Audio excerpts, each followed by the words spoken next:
Cheers!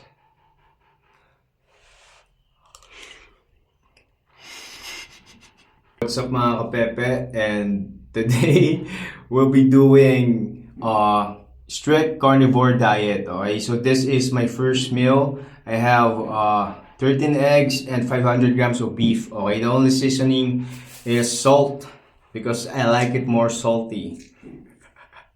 I will also update you guys sa performance, no, kung ito ba is overhype lang or talaga bang goods talaga siya. Okay, so everything will be documented. This is day 1 of the strict carnivore diet. Okay, I only have eggs and beef and water and fish oil. Okay, so let's go.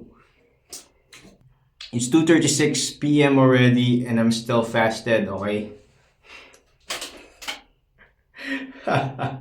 My diet before I had a little bit of carbs. Okay, at least 100 grams or maximum 100 grams from fruits. But this time, I will try to do 0 carbs almost and see how I feel. Okay, maybe after a few weeks, I'll be able to do some tumbling action like otits, di ba?